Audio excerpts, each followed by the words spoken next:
Hey folks, it's me again, Aestus. At this point, you have probably watched two very long videos where I've droned on about the updates that Larian has announced for the full release of Baldur's Gate 3 and their community update number 20. This is the last of those videos where I cover all that's left, and that's feats, the companions, and I also added in a section of multiclassing because some folks requested it in the comments of the other two videos. I re-recorded this section in light of some changes that were announced in the panel from Hell. There's not a lot of stuff from that, but there's one or two things.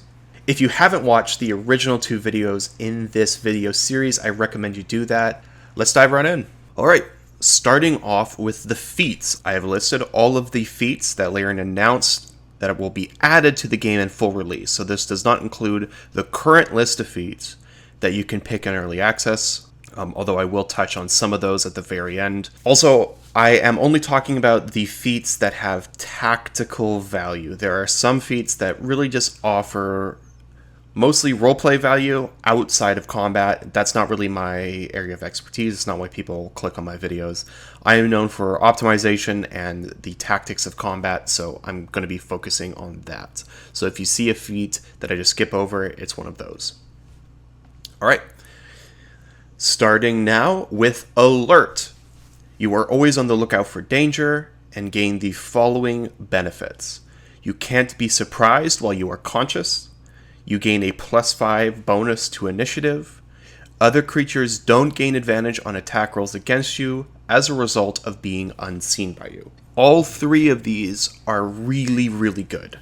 Not being surprised, we talked about this a little bit last video in the first video when we covered the Barbarian. That is giving you a whole turn. Surprise is a condition which cancels one of your turns, and so this is like giving you a free turn. Already a huge bonus. A +5 bonus to initiative is a very big deal. Winning initiative, especially in 5e, is extremely important.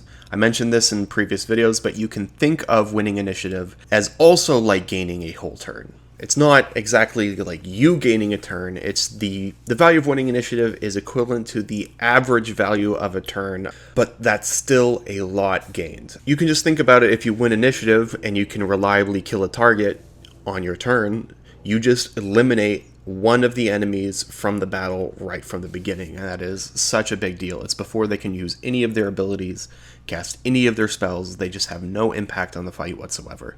So +5 to initiative is a massive feature.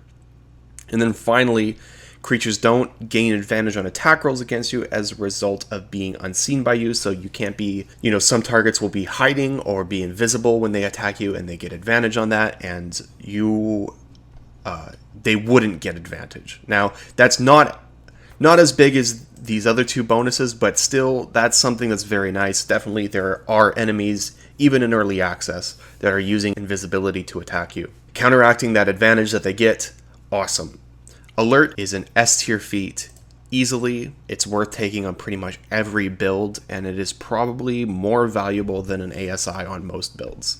So yeah, I definitely see myself taking Alert on every member of my party, regardless of class. Next up, Charger. When you use your action to dash, you can use a bonus action to make one melee weapon attack or to shove a creature. If you move at least 10 feet in a straight line immediately before taking this bonus action, you either gain a +5 bonus to the attack's damage roll, or you can push the target up to 10 feet away from you if you chose to shove and you succeed. This isn't really that good. I mean, it's not useless, but it's probably not good enough to outweigh the opportunity cost of not taking an ASI on most classes. So yeah, I could see myself having some fun with this on some, niche builds that are all around pushing targets into AoE effects, but it's not really going to be good from an optimization standpoint. So let's just go to the next one. Crossbow Expert. Thanks to extensive practice with the crossbow, you gain the following benefits. You ignore the loading quality of crossbows with which you are proficient. Now, I've crossed this out because everyone already gets that in Baldur's Gate 3 right now. However, that's not the only thing you get. Also, when you are within 5 feet of a hostile creature, you do not have disadvantage on your ranged attack rolls.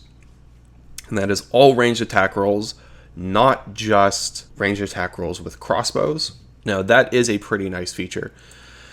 However, you don't really want to be within 5 feet of creatures when you're ranged attacking. You want to be holding the high ground. So it's kind of like if a situation goes wrong, then this kicks in. But ideally, you want to avoid those situations ever happening.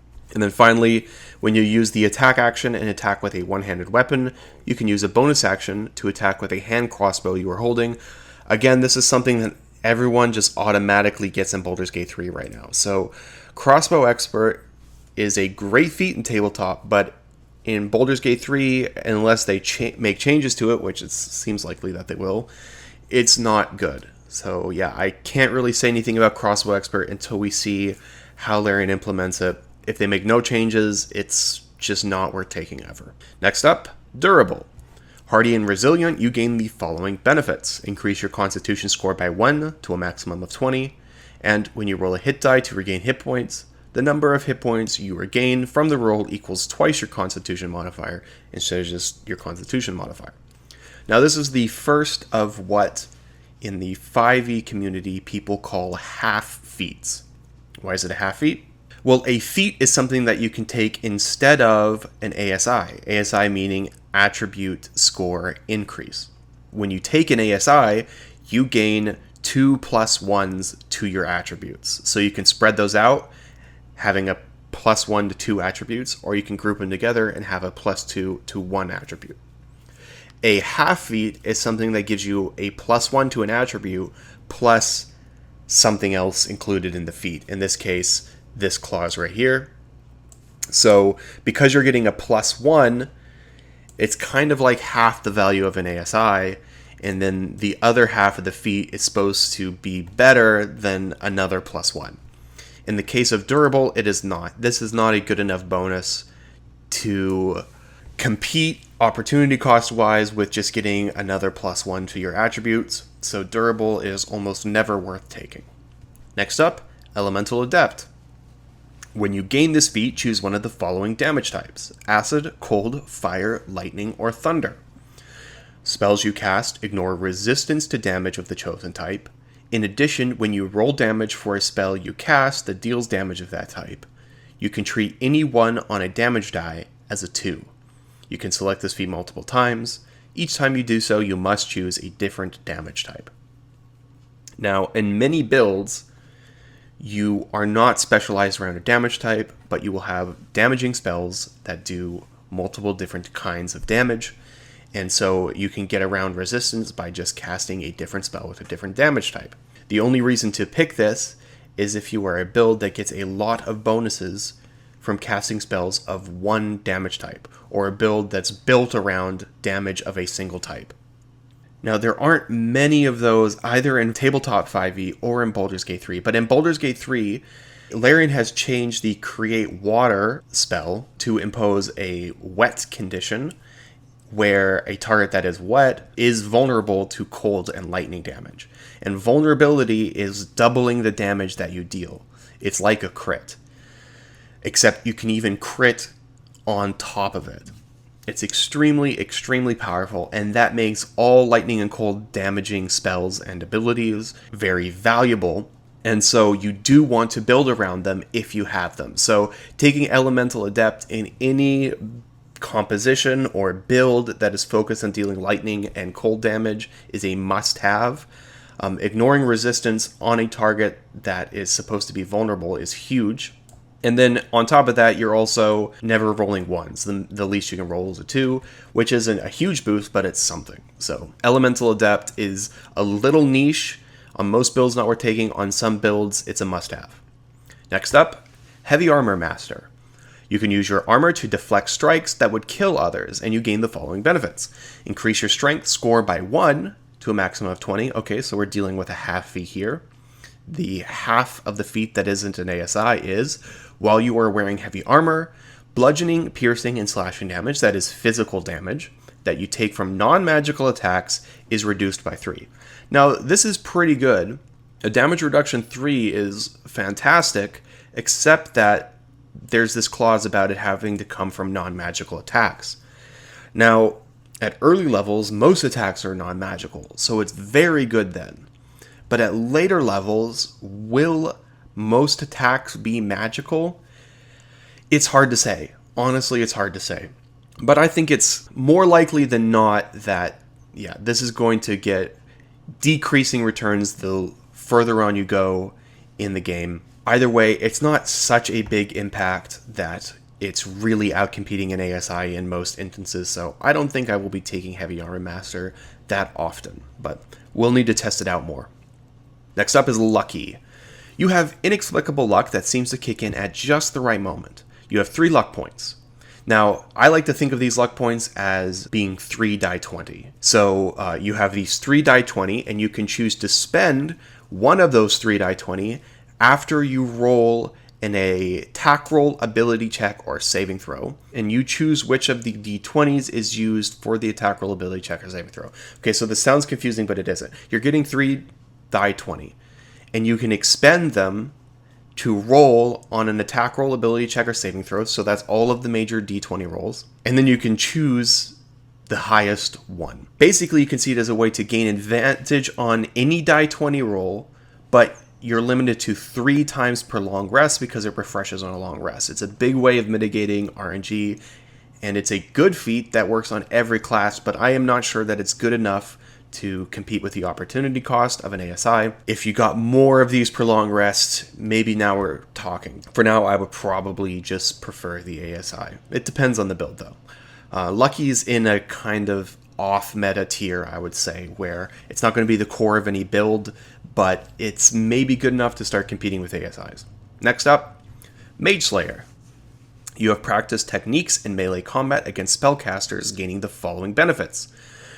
When a creature within 5 feet of you, and that's 1.5 meters, casts a spell, you can use your reaction to make a melee weapon attack against that creature. This is a pretty big deal. Anytime you're using your reaction to make a melee weapon attack, that's extremely valuable from an action economy perspective. It is not uncommon for most builds that you can go most rounds without ever using your reaction. So using your reaction already is very valuable, but using your reaction to make a full weapon attack, that is huge. That's extremely efficient for that action slot. Yeah, this is a really good feature if you can proc it regularly. But that's not all it offers. Also, when you damage a creature that is concentrating on a spell, that creature has disadvantage on the saving throw it makes to maintain its concentration. That can be very, very good. Concentration spells are very, very potent. You can think of, in particular, some of the crowd control concentration spells like Hold Person that can absolutely end a run. So breaking concentration when someone is using those spells, also very useful. And then finally, with Mage Slayer, you have advantage on saving throws against spells cast by creatures within 5 feet of you. So there's one angle where you kind of specialize in breaking concentration, and then another angle where you want to close distance and be within 5 feet of casters. The thing is when you are in 5 feet of casters, they are more than likely just going to be dead, right? It's just the way the game works. Casters are typically very squishy. Melee strikers, when they're within 5 feet, typically do a lot of damage, and they can just kill the caster, in which case you don't have to worry about, breaking concentration or anything like that. That's just one aspect to this that makes it maybe not as valuable as you originally think while reading it. That said, I do think this is a pretty good feat. For one, this feature of the feat always works and is extremely good. Breaking concentration, amazing. And then there is the possibility of certain monster fights where monsters are casting spells and are not squishy. Think of monsters like dragons or beholders. These are creatures in D&D that often have spells, but because they're big bosses, they're expected to last a few rounds. And if Mage Slayer is helping you against those boss fights, that can be really good. It's a situation where it's a feat that you're not taking for the majority of fights, you're just taking for those really, really difficult fights, and that can be worth it. Mage Slayer slots into what I call the off-meta feat. It's not a must-have for builds, but it's good enough, it's attractive enough to start to muscle out ASIs on some builds. So, moving on, Medium Armor Master. You have practiced moving in medium armor and gain the following benefits. Wearing medium armor doesn't impose disadvantage on your dexterity stealth checks. Just real quick, this isn't that good. There's already medium armor that doesn't impose disadvantage on dexterity stealth checks. Realistically, this is kind of like getting a +1 or +2 to your armor class on a stealth build. Not useless, but not the best. And then when you wear medium armor, you can add 3 rather than 2 to your armor class if you have a dexterity of 16 or higher. So basically it changes the max dexterity bonus to +3 rather than +2. This is also not very good. It sounds good, but the problem is that to fully utilize this, you not only have to take this feat, but then you also have to spend an ASI into dexterity to bump it up to 16. And most builds in this game will have a maximum of 3 feat/ASIs to spend. So if you're spending 2 and all you're getting from it is like a +1 to your armor class, not worth it. So medium armor is in the almost never worth it. I cannot imagine a situation where you're going to take medium armor master. Next up, Polearm Master. With Polearm Master, you gain the following benefits. When you take the attack action and attack with only a glaive, halberd, quarterstaff, or spear, those are the polearms in the game, you can use a bonus action to make a melee attack with the opposite end of the weapon. This attack uses the same ability modifier as the primary attack. The weapon's damage die is a die 4, and it deals bludgeoning damage. So you get to make a weaker attack on your bonus action. Weaker because it uses a die 4 rather than the normal damage dice of your polearm. However, the damage dice of a weapon is probably the least important factor to the overall damage calculation, especially for polearm builds that use glaives and halberds and are likely to take Great Weapon Master. Great Weapon Master gives you a +10 to your damage. It doesn't matter what the damage dice is. So a 1 die 8 +10, a 1 die 4 +10, not really that big of a difference. Both of them are, the brunt of the damage is coming from that +10. Also, it's getting the full bonus damage from your ability modifier, which in most builds by the end of the game will be a +5. And then there's factors like weapon enchantment. Let's say you're attacking with a +2 weapon. It's going to apply that +2 to the 1 die 4 damage, right? So most of the damage you're still getting. So yeah, you could basically just see this as giving you an extra attack on your bonus action, which is very, very valuable. From an action economy perspective, getting a full attack on your bonus action is pretty good. So that's a great feature. Definitely makes this attractive, and that's not even all you get. You also get, while you are wielding the glaive, halberd, pike, quarterstaff, or spear, other creatures provoke opportunity attacks from you when they enter the reach you have with that weapon. Okay, so usually targets provoke opportunity attacks when they break engagement from you, right? So when they're within melee distance and they leave your reach. But this is allowing you to make an opportunity attack when they enter your reach, or just even try to move through it, which is much longer, especially if you have glaives or halberds, because those are reach weapons. They have double the reach. Basically, this makes opportunity attacks something that procs fairly often, probably more than half of your rounds. So what you can see this as is taking this feat when you're wielding these kinds of weapons is going to weaponize your bonus action and weaponize your reaction.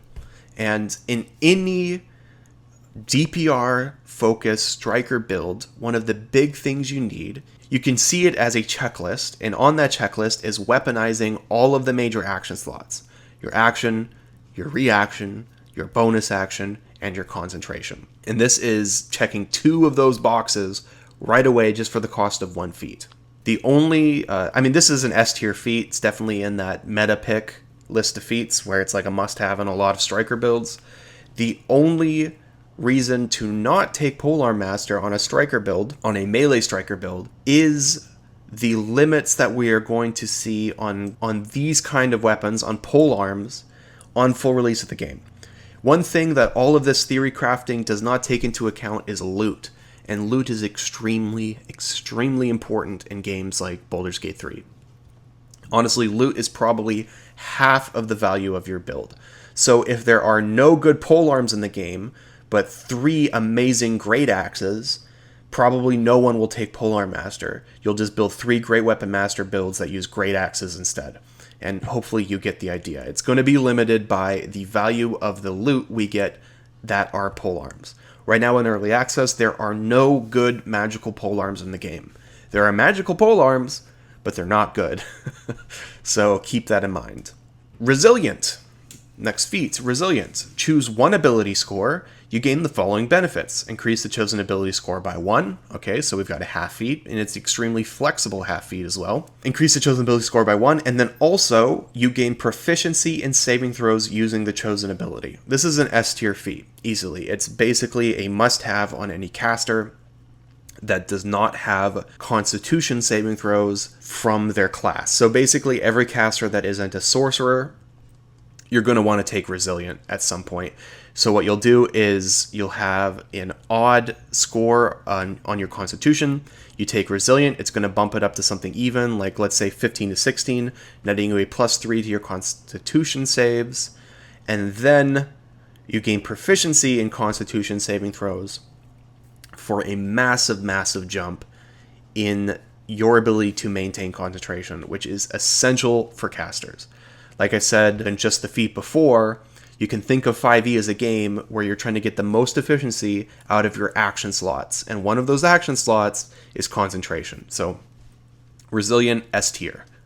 Moving on, Savage Attacker. Once per turn, when you roll damage for a melee weapon attack, you can re-roll the weapon damage dice and use either total. So it's like advantage on damage once per turn, which is terrible. This should be a half feat, and even if it was a half feat, I wouldn't take it. Just never take Savage Attacker. Sentinel. You have mastered techniques to take advantage of every drop in an enemy's guard, gaining the following benefits. 1. When you hit a creature with an opportunity attack, that creature's speed becomes 0 for the rest of the turn. So if a target tries to move away from you, you hit it with an opportunity attack, and now it can't move away from you. Excellent. That's really good. And probably you're already thinking you can combine Sentinel with Polearm Master, so that if targets try to even move through your reach, you can make an opportunity attack, cancel their movement, and potentially just straight up ruin their turn. Sentinel Polearm Master is an all-time combo, but Sentinel gives you even more than that. So on top of that, creatures provoke opportunity attacks from you, even if they take the disengage action before leaving your reach. Excellent. It's just going even farther for the frequency in which you will proc those opportunity attacks and weaponize your reaction.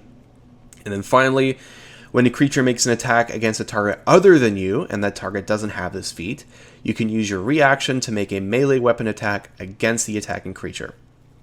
So another opportunity to weaponize your reaction. This is the weaponize your reaction feat, and it stacks so well with Polearm Master.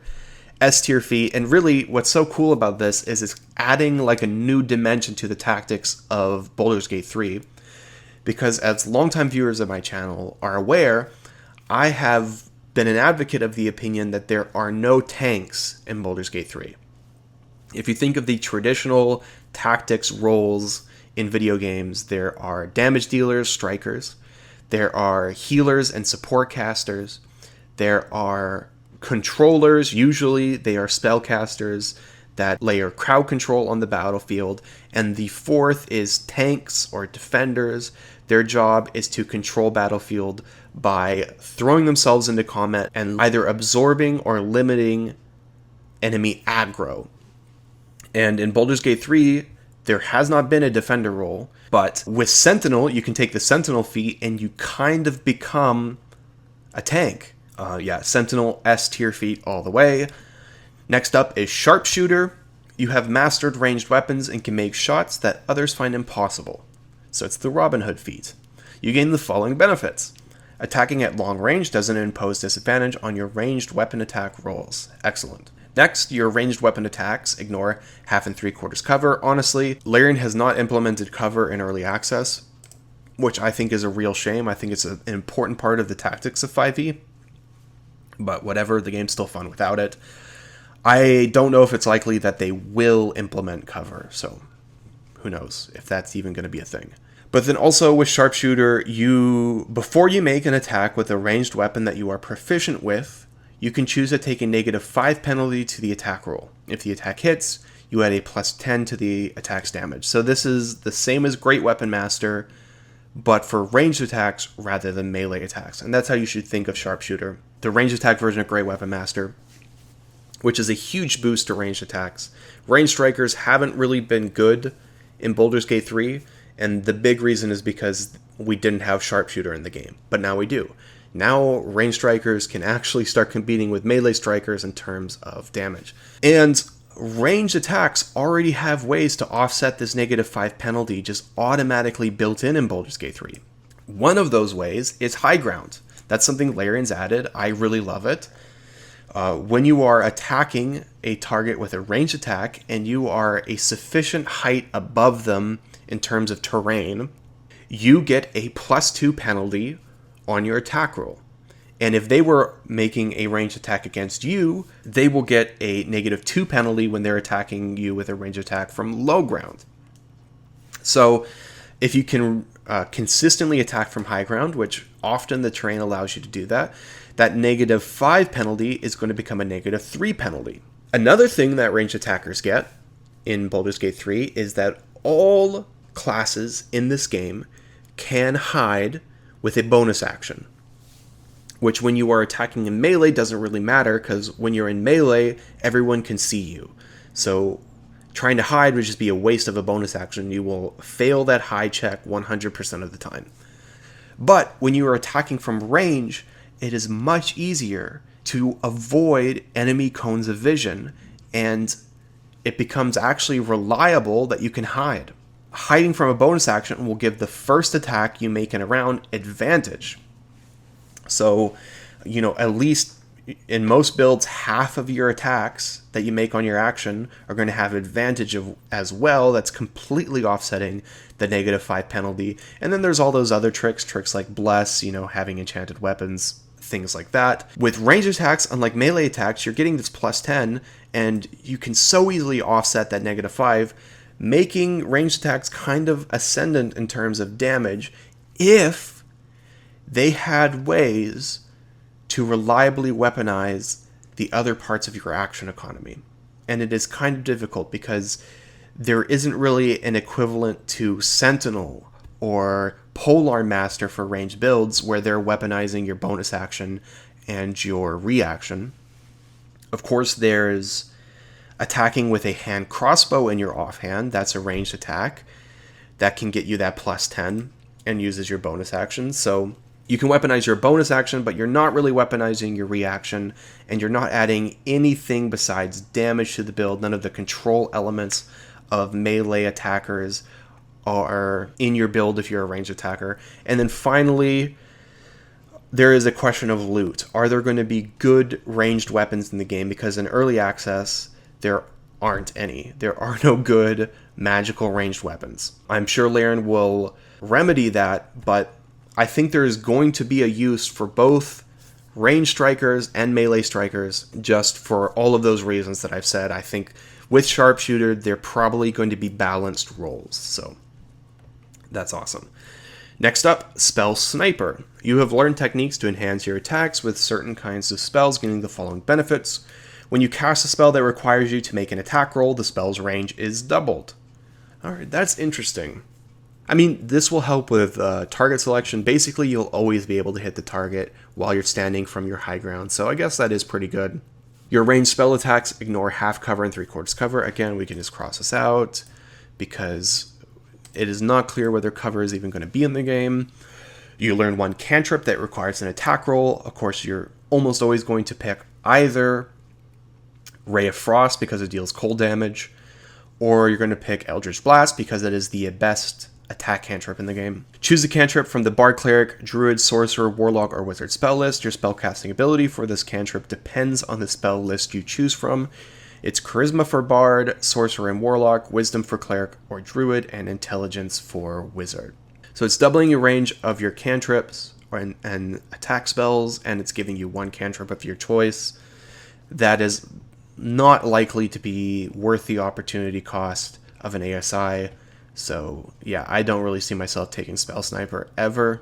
And then lastly, two more. Next up is Tavern Brawler.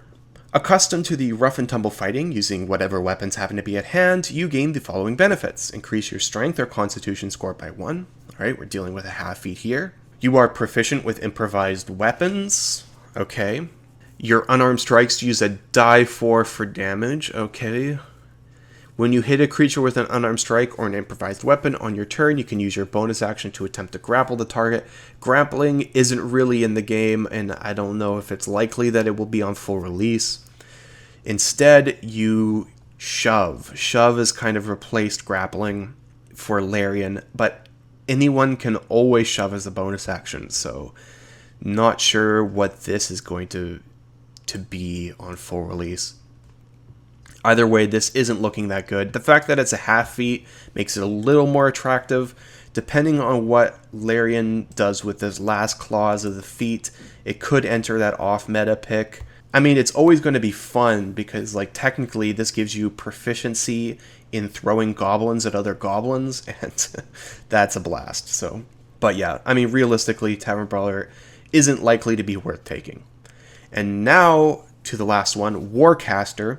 You have practice casting spells in the midst of combat, learning techniques that grant you the following benefits. You have advantage on Constitution saving throws that you make to maintain your concentration on a spell when you take damage. Extremely good. Advantage is so important, and it's a big part of utilizing that concentration slot of your action economy, so you can see this as an action economy buff. Amazing. Next, you can perform the somatic component of spells. Okay, that's not important because somatic components are not in the game. Anyone can already do this anyways. So the last clause, when a hostile creature's movement provokes an opportunity attack from you, you can use your reaction to cast a spell at the creature rather than making an opportunity attack. The spell must have a casting time of 1 action and must target only that creature. For a Warlock build, this is amazing, but for everyone else, it's just good. Really, the big thing you're getting from Warcaster is this. Advantage on Constitution saving throws to maintain your concentration. And that alone makes this an S tier feat. It's pretty much a must-have on all caster builds, unless you're getting advantage on your Constitution saving throws from something else. Or like say you're a Paladin and your Constitution saving throws are so good without advantage that you don't need it. So that is all of the feats that have been added to the game. Now I've made a little list here of the important feats because just the nature of feats, the fact that they compete with ASI, means only some of them are really worth taking. There's like a handful of feats that you're going to take on most builds. And so we can go over those. For weapon strikers, it's Great Weapon Master, Polearm Master, Sentinel, and Sharpshooter. These are must-have. If you're building a weapon striker, you're going to have at least one of these. I mean, you have to take either Great Weapon Master or Sharpshooter to be an optimized striker build in this game. And then you're probably going to want to take Polearm Master or Sentinel, but it's probably not worth taking both if you have less than 20 in your main attack stat. I need to do the math on that to be sure. But like, for example, Polearm Master, there are ways to weaponize your reaction and your bonus action that aren't competing with ASIs. So these ones aren't exactly must-haves, but they're definitely in that S tier for a lot of builds. So that is the important feats for weapon strikers. For casters, it's Resilient Constitution to get proficiency in Constitution saving throws. The only reason you wouldn't take this is if you're, say, a sorcerer or you took a dip in like fighter and you have proficiency on Constitution saving throws anyways. And then Warcaster for advantage on Constitution saving throws. These two together with a high enough Constitution are going to give you a 98, 99% chance of passing most concentration saves. Any concentration save that is triggered by damage less than 20, which is obviously going to be most of the instances of damage that you take, you're going to be passing those 98, 99% of the time with these two feats. So it makes your concentration slot actually very reliable. The problem is that casters also need to be maxing their casting stat. You need a 20 in whatever your casting stat is, and then you'd also like a 20 in your constitution on top of that. And you can't do all those things and get both of these feats. But you can get both of these feats and still max your casting stat if you use the Hag's Hair, which you can do on one build, like your main character build, none of your companion builds. So realistically, if you are a main character build, you're probably going to do both of these feats and then max your casting stat. For everyone else, you can maybe pick one, max your casting stat, and then spend the rest trying to max your constitution. Yeah, that's realistically the situation casters are going to be in, which, as you can see, does not leave a lot of room to build anything else, which is a shame, because one feat that every class in the game is going to want is Alert. It's just so good. Like I was saying, I imagine myself picking it on every class, but now we actually have to start making some interesting decisions. You can't have Great Weapon Master, Polearm Master, Sentinel, and Alert all in one build, and also max your main attack stat. Even a fighter, you can't do it. So a lot of what's going to be interesting about builds is picking between these feats. And then that leaves the off-meta feats, and I've included some of the off-meta feats from the feats we have in the game right now, not just the ones I reviewed. They are Dual Wielder, Elemental Adept, Mage Slayer, Magic Initiate Warlock. Magic Initiate Warlock is important because you can get both the Eldritch Blast cantrip, which is the best attack cantrip in the game, and Hex, which is a decent spell that just happens to synergize with Eldritch Blast extremely well, so it's kind of a feat. It's kind of like a better version of Spell Sniper, to be honest. Mobile and Shield Master. These are feats that are good. I could definitely see them being better than an ASI in some builds. But as you can see, there's already so many of the S tier feats to pick from. It's unlikely that an optimal build will ever really dip into these, but I guess we will see on full release of the game. Alright. Now on to the next section, I want to say some stuff about multiclassing and optimization in multiclassing. Now originally I wasn't going to talk about this at all because my thought was, I have no idea at this point. Like, I haven't even tested most of these classes and subclasses, especially at levels beyond 5. So can I really have anything informative to say about multiclassing? Most likely not. I mean, I'm not a real life wizard. I can't see the future. I can't know what's going to be good until I actually test the game. That said, so many people requested that I do this section, and it occurred to me that it might be interesting just for posterity to do this. This is kind of my predictions about what will be good, and it'll be interesting to see once we get the full release of the game and I've finished a few runs, how well my ideas going into it match up with the reality once the game is released. So this is my own attempt at prognostication on multiclassing optimization. I hope you like it. So first off, some notes about multiclassing in 5th edition. 5th edition uses what I call the 3rd edition system of multiclassing, where when you get a level, you can place it in a class. So let's say you have 3 levels of Bard, and then you level up to level 4. You are not forced in this system to place that level into Bard. You could choose to place it in Barbarian. And then once you hit level 5, you could choose to place a level in Cleric.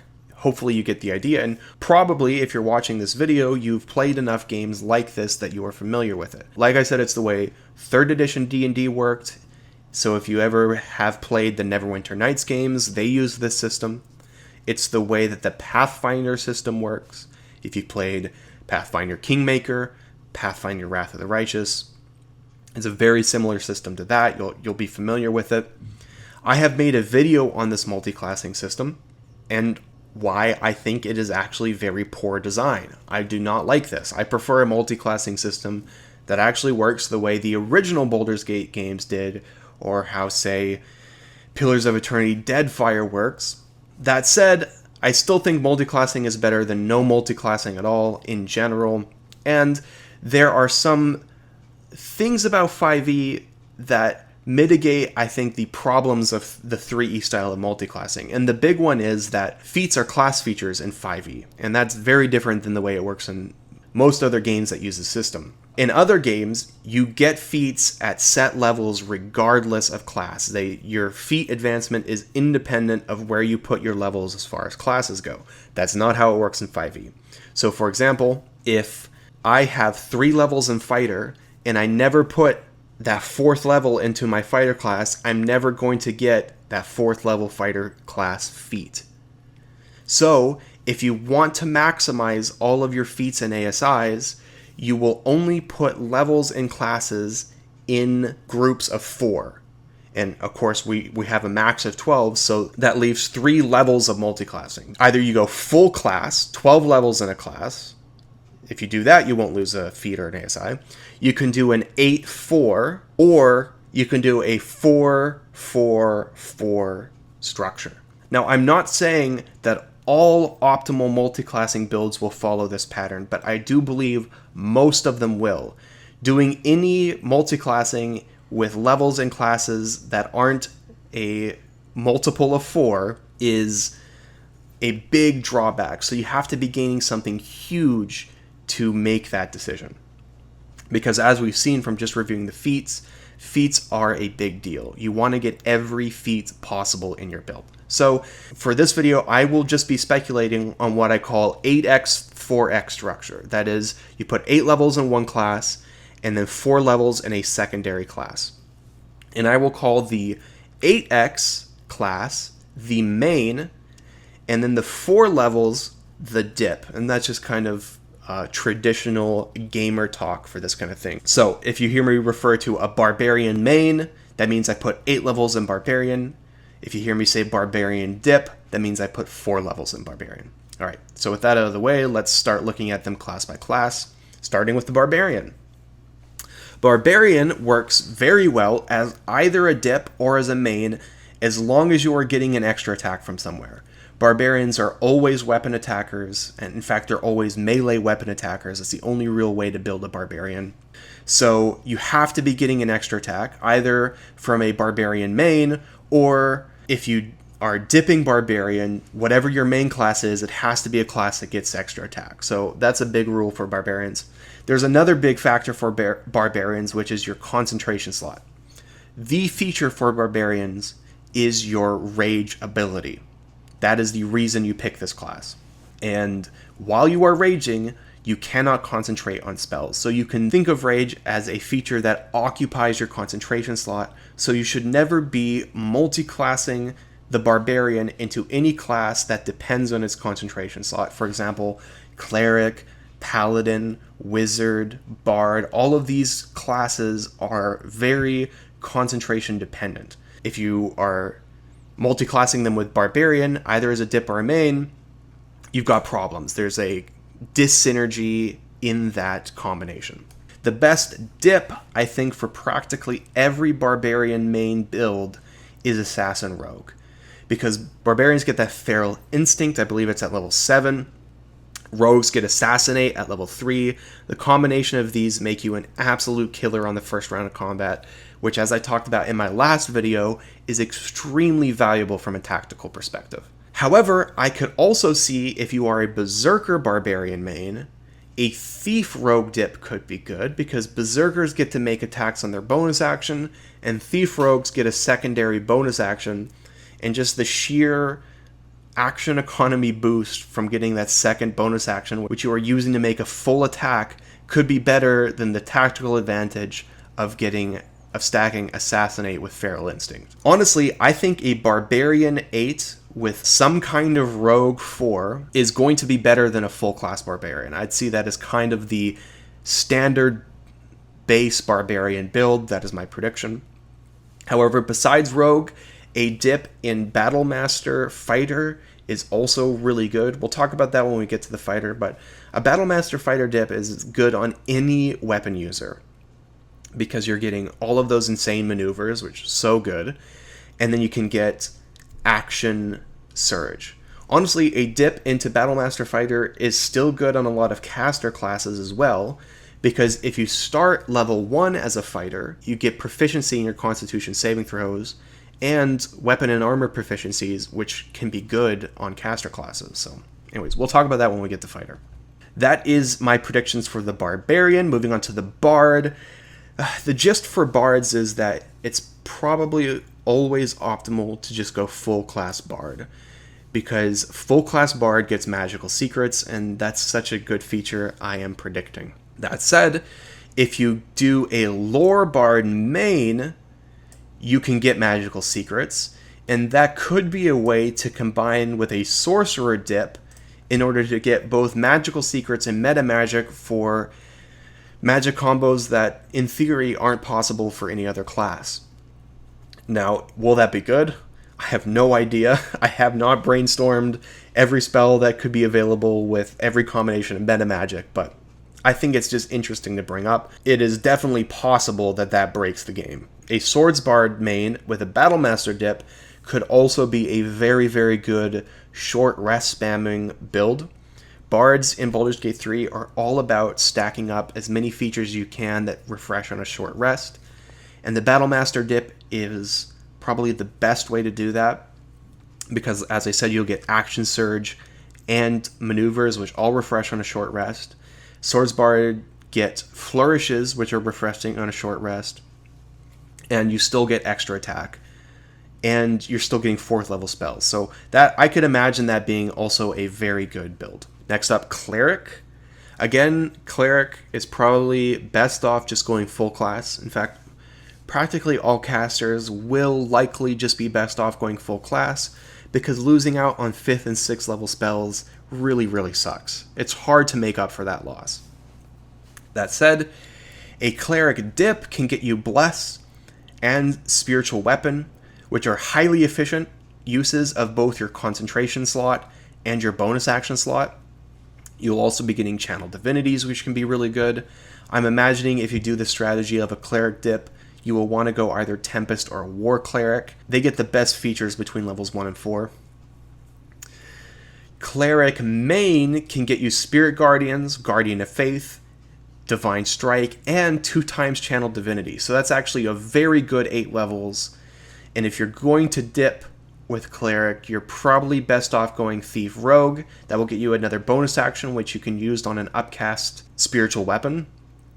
Or it could be really interesting to dip into Spore Druid just for the aura effect. Of course, the Spora from Spore Druids deals damage in a 10-foot radius, and then Clerics deal damage in a 10-foot radius, with Spirit Guardians giving you just a lot of aura damage, and then you can use your action on Dodge if Larian ends up including the dodge action in the game, making you very tanky, and just dealing a lot of damage just with your concentration slot and your auras, right? So I think that's an interesting build. That could be quite good. Then to Druid, just like all other casters, probably going to be best if you go full class, because I am imagining that the value of most Druid builds is going to come from your wild shapes, which improve every level, or from Circle of the Land, Natural Recovery. That's an extremely good feature that scales with your levels, so you might as well just put more levels at Druid at that point. Of course, 5th and 6th level spells. However, a dip in Spore Druid will get you Flame Blade for weaponizing your bonus action. Flame Blade plus Circlet of Fire, one of the best, most efficient ways to weaponize your bonus action in the game. And Spora, which will be dealing damage in an aura and dealing damage on your weapon attacks, plus you're getting an extra weapon attack with a Circle of Fire. So a dip in Spore Druid could be good on several classes. We already talked about the possibility of the Cleric.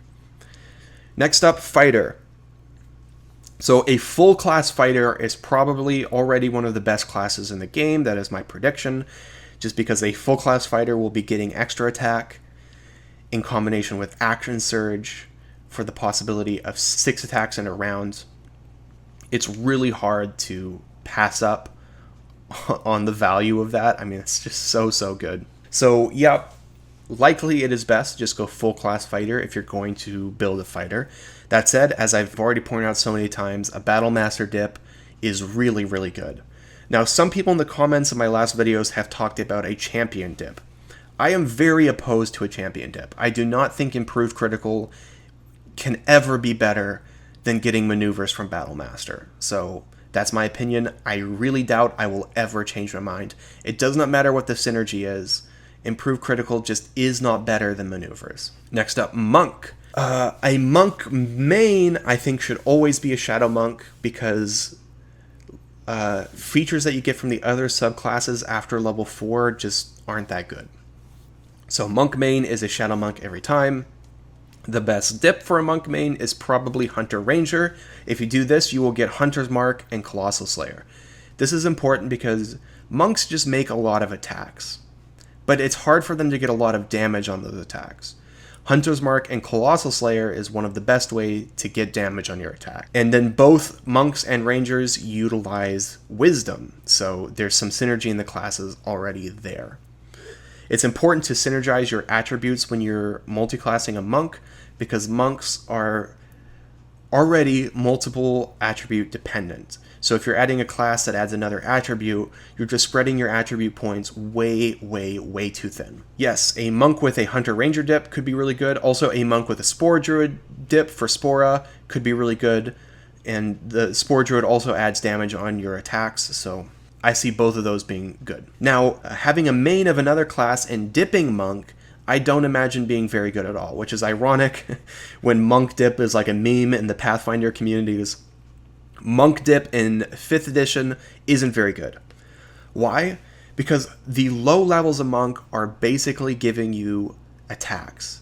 They're giving you some mobility, but mostly attacks. So you're dipping monk if you want to be a striker. But monks also aren't even good strikers because they can't take Great Weapon Master or Sharpshooter. All of their attacks don't synergize well with that. So there just isn't a good reason to dip monk, at least that I'm predicting right now. Maybe with the way Larian buffs the class, because they have said they will be buffing it, it might start looking attractive as a dip. But just going off of the PHB rules, I don't think a monk dip is ever optimal. Next up is Paladin. Paladin main, 8 levels of Paladin is already one of the best 8 levels you will ever spend. It's going to get you all those amazing auras. And so you should probably always Paladin main, never Paladin dip. That said, there are some interesting dips that you can tack onto a Paladin. Fiend Warlock dip will get you Devil's Sight plus Dark One's Blessing. Dark One's Blessing, if you max your Charisma, which you always should on a Paladin, will give you 9 temporary hit points per kill, which is adding a decent amount of survivability to your Paladin build. And it might give you a lot more smites with the combination of Pact Magic with Paladin Smites, but I am not sure how Smites will interact with multi-class spell slots in Larian's version of the game. That's a big maybe. In tabletop, it's kind of accepted that if you are a Paladin and you have spell slots from a multi-class, you can use those spell slots to smite, in which case Warlock is considered one of the best because they get high-level spell slots that refresh on a short rest, which is excellent for smiting. So if you can do smite with Warlock spell slots, Fiend Warlock dip starts looking really, really attractive. Otherwise, maybe you could dip Sorcerer for meta magic. That might be good. I'm not sure about the combo of meta magic with Paladin spells. But either way, you are getting a lot of spell slots with Sorcerer, which you can always smite with. Still, I'm thinking that it's probably best just to go full class Paladin for the level 3 Paladin spells. I don't know, I'll have to play around with that more on full release. Moving on now to Ranger. A Gloomstalker main with an Assassin dip is very obvious, and I've already mentioned it in my previous video. That should be a competitor for, one of the better classes in the game. And then other than that, I'm not seeing it. I don't know. I don't have a lot of experience with Ranger, so I might just be missing something, but there doesn't seem like a lot of synergy for this class as far as dips go. Next up is Rogue. So with Rogue, I think I can say pretty confidently that you either go full class Arcane Trickster so that you can get that 9th level feature, or you just play Rogue as a dip for something else, which we've already talked about. Barbarian dip Rogue, I imagine, extremely good. Gloomstalker dip Rogue, extremely good.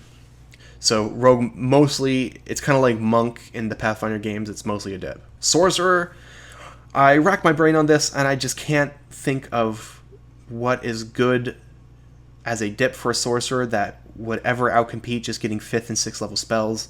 You probably just want to go full Sorcerer. Of course, I did talk about Sorcerer dip if you're a Paladin, or if you're a swords bard, those could be good. But as far as a main sorcerer build, just go full sorcerer. That brings us to Warlock. A Warlock main is a pretty efficient use of 8 levels. It's going to get you Devil Sight, Thirsting Blade. Thirsting Blade is a invocation, which is the same as extra attack. So you can get extra attack. And you're getting 4th level spell, Pack Magic. That's really good. So what could you dip as a Warlock main?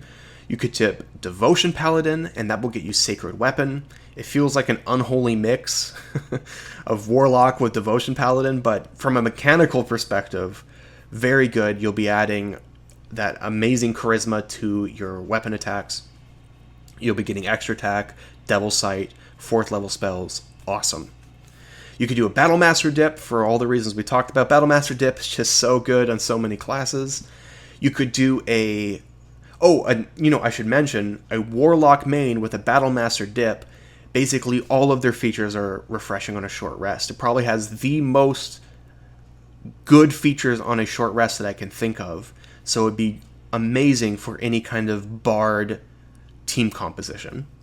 And then finally, a Berserker dip will get you Frenzy Rage plus Reckless Attack. And now I know what you're thinking.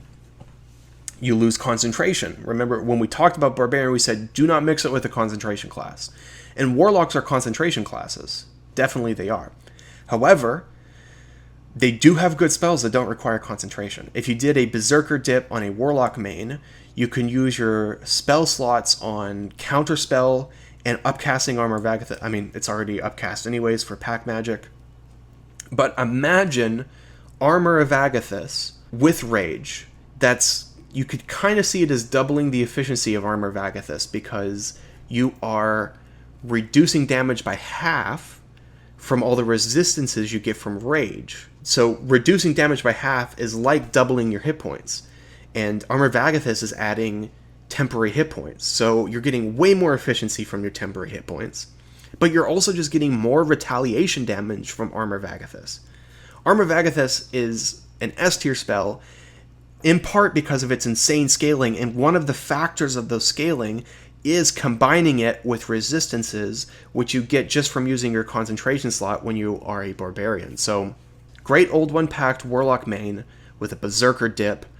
I could see that being a really, really good build, just an absolute juggernaut. It's going to be dealing so much weapon damage, it's going to be dealing retaliation damage, it's going to be tanky. Just maybe even a good solo build, to be honest. Oh, Wizard, I forgot. Yes, I forgot it because Wizard is so simple. There are no other intelligence-based classes in the game. So if you ever multi-class Wizard, either as a dip or a main, you're just adding more attributes, making yourself a multiple attribute dependent build, which is almost always bad, especially with level 12 being our level cap. We do not have enough ASIs to max the stats to really utilize a multiple attribute dependent build. And then why would you go Wizard and then miss out on your 5th and 6th level spells? It just doesn't make any sense. I cannot imagine a world where it's ever optimal to multi-class Wizard. So just go full Wizard every time. And that is all of my thoughts on multiclassing.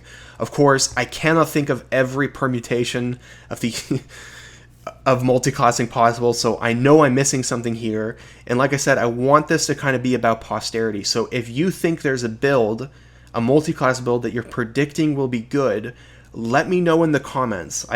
We can just make this video like a little time capsule, and once we are well into the full release of the game, we can look back and see what are all the multi-class builds that we thought would be good, how well did we predict the future. So let me know in the comments. Alright, so that was the multiclassing and the feats. I consider that the main part of this video. All that we have left to cover now before we're done with the entire hours-long series is the companions. Larian has confirmed the full list of companions that will be in the game, and I wanted to kind of share those with you guys and talk about them.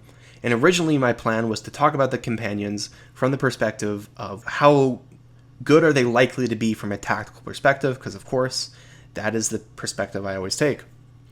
However, what I realized after a few attempts at recording this section is that I have no way of knowing how good the companions are going to be.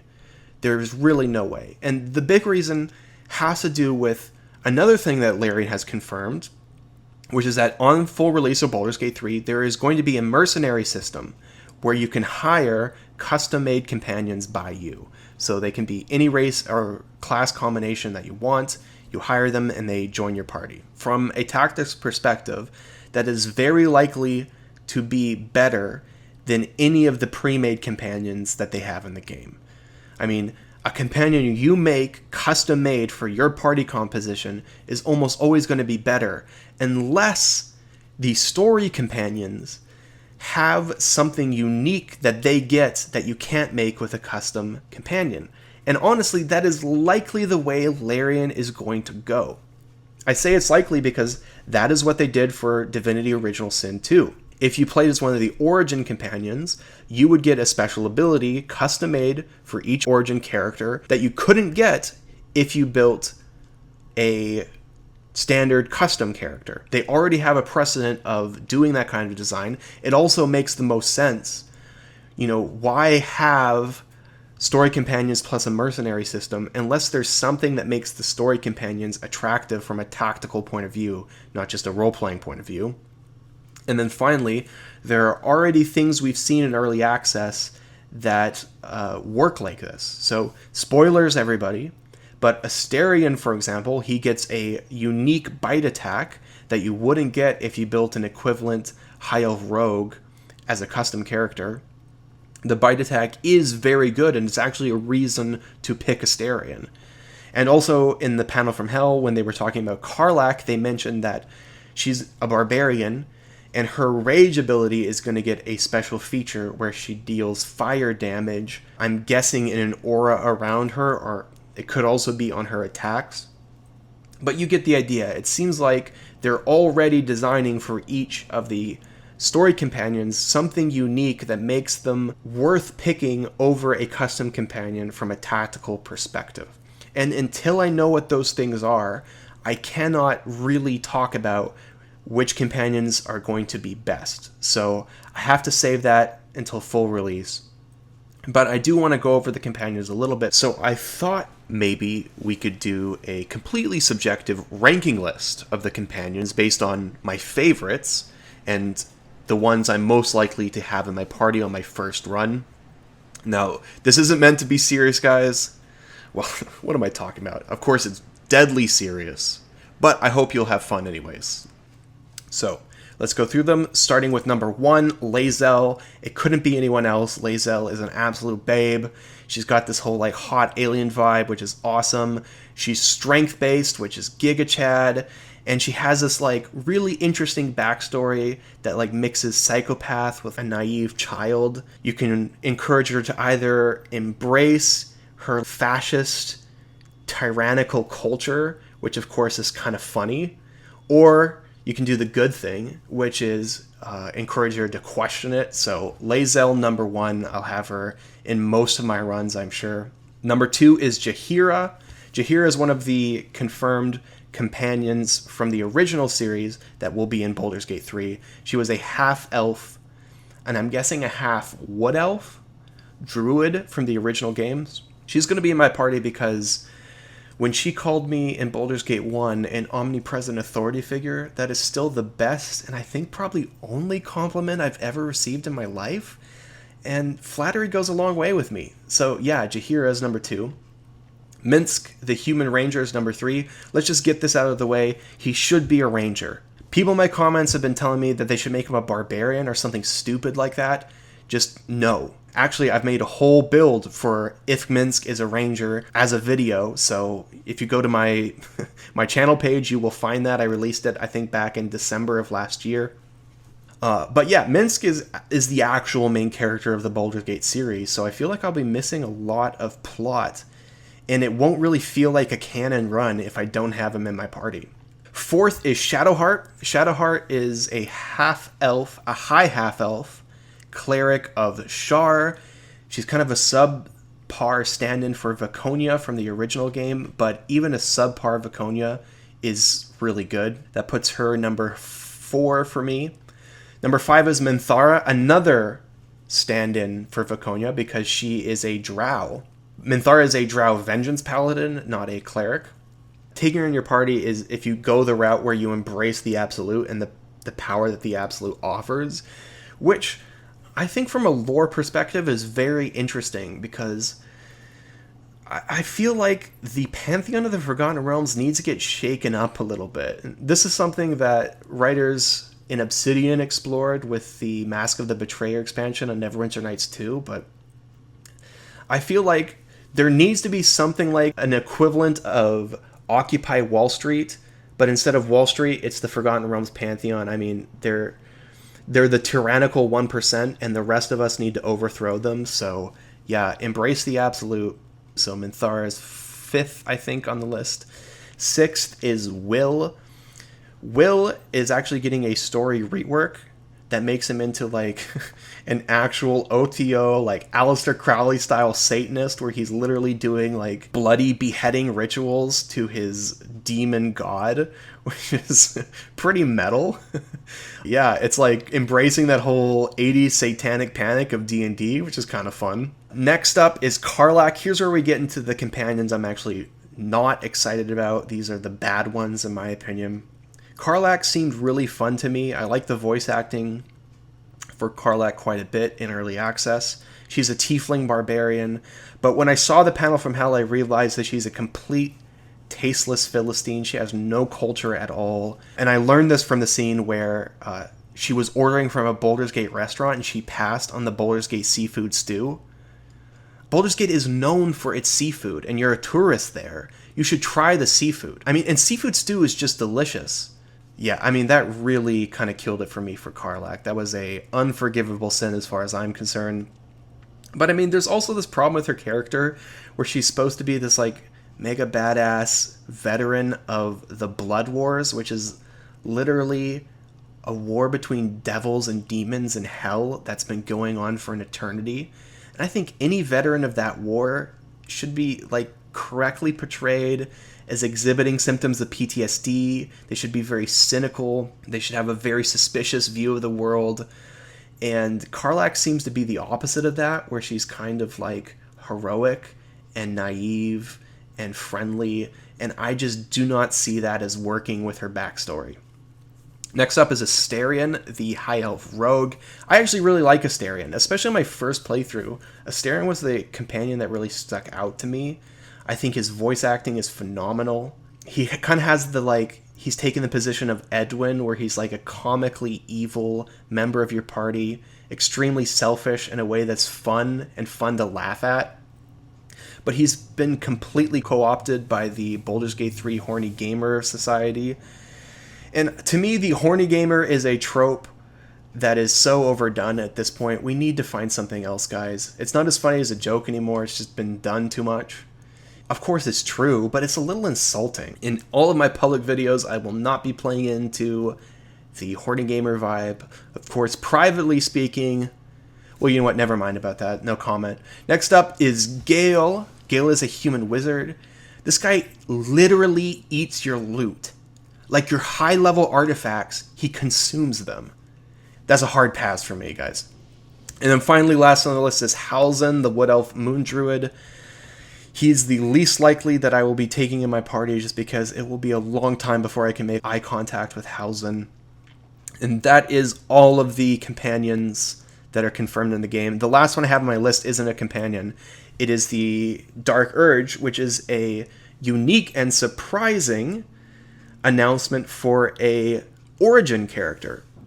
The Dark Urge is a fully customizable origin background that you can pick for your character, which plays into the themes of the original Baldur's Gate series of this kind of heritage and pressure to kill, murder, maim, and torture. And of course, you can choose to either fight that or embrace it. And I really, genuinely, I know this whole thing's kind of been a joke, but I am genuinely happy that Larian has decided to continue those themes with the Baldur's Gate series. I'm really excited to play a Dark Urge character, and I am hopeful that whatever this Urge is, it connects back to that Ball Spawn saga. So proud of Larian for making that choice. I will be playing it on my first run and probably most of my runs. That's it, guys. We've made it through everything. You're probably tired of hearing my voice, so catch you next time.